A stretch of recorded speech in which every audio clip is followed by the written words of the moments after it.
This video has been going viral on Twitter. Allegedly, it's a Chinese man on Mount Fuji waving the flag of China. And then some American Marines pull out the Japan flag. They're climbing the mountain as well due to tradition. And the Chinese man leaves and they're laughing. There's a group of them and they're saying stuff like, "Let it cleanse you." But the main point I want to make is that these American Marines doing this on the mountain of Mount Fuji, it feels very off color and strange to me, especially if you consider American history with Japan. American soldiers in Japan have a long standing pattern of not treating the women their right. It's been going on for a long time and it's disgusting. America uses Japan as a forward base to contain China. America completely gutted Japan with the Plaza Accords. And the Japanese court often treat foreigners with more grace and lenience. Thankfully, not all Japanese people want to be the tool of the American empire.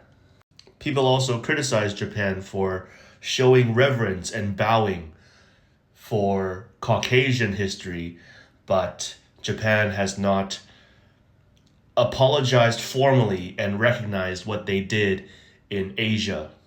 Not to the same extent that Germany has. The fact that Japan still has this Yasukuni war shrine, it's problematic for some people. And some Japanese want to push Taiwan's independence.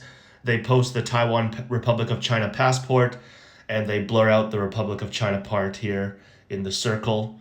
The DPP government already made it extra small. It's so profitable to be anti-China.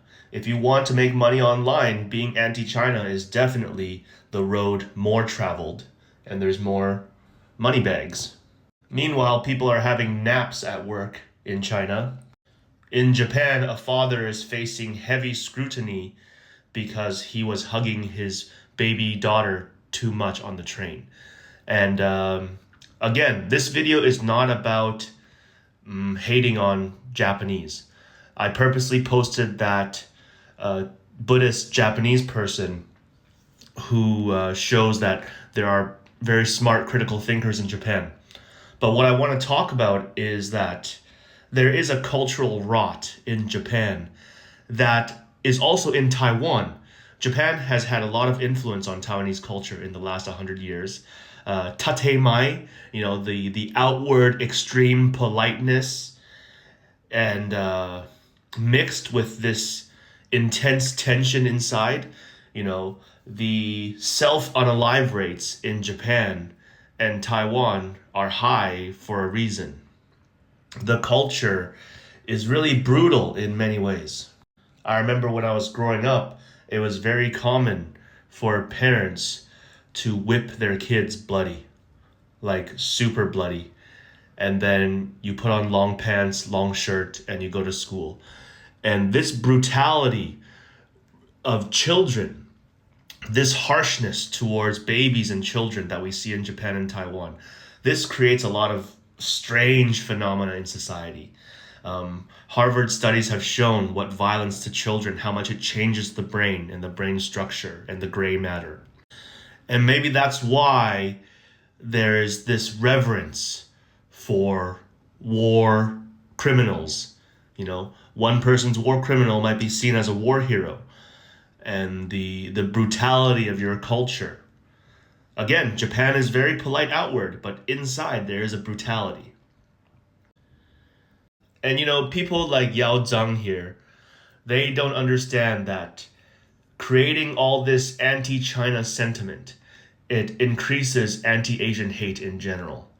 During 2019, in Vancouver, Canada, where there's tons of Asians, lots of them got attacked on the streets. Remember Kung Flu, China virus? Often it was old ladies and old men. And often they were not Chinese. They just look Chinese because Asian people we share a lot of similarities. I am not Chinese. I am Korean. Do I look Chinese to you? And Dave Chappelle says, yes, MF, you do look Chinese. We don't get all butthurt about it. We just learned to call these people the police. They say black people all look alike. I mean, how is China the troublemaker? Lastly, this Yoko Kubota, Yale graduate, works for Rupert Murdoch's Wall Street Journal.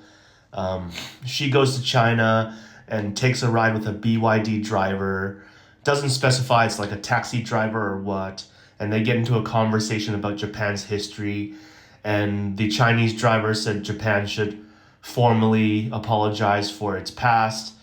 And she got offended by that. And then she wrote a whole article on Wall Street Journal talking about how China is becoming more suspicious of foreigners and that China has a lot of psychological and mental things that we need to be scared of, basically. And it's clever fear mongering for people who already have an anti China slant. Thankfully, the comments online give me hope. I it might be foolish, but I pay attention to comments on Reddit, on Twitter, on YouTube. I feel like these places, these comments, they have an organicness to them. Obviously, there's bots and AI, but I think the comments do show that the people are very aware and they're thinking and they're pushing back on the mainstream narrative. And it was posted by a Taiwanese woman who doesn't want to recognize that our country's constitution says we are the Republic of China. And she has mutual followers with these Maple MAGA, Wignat adjacent influencers. Is in the picture. That's why a lot of other countries are so happy to see UAE get hit. I support the UAE because people still use it for money transferring. A lot of the guys that are sanctioned, I use it. Family members that use it, right? They've done a lot of good things.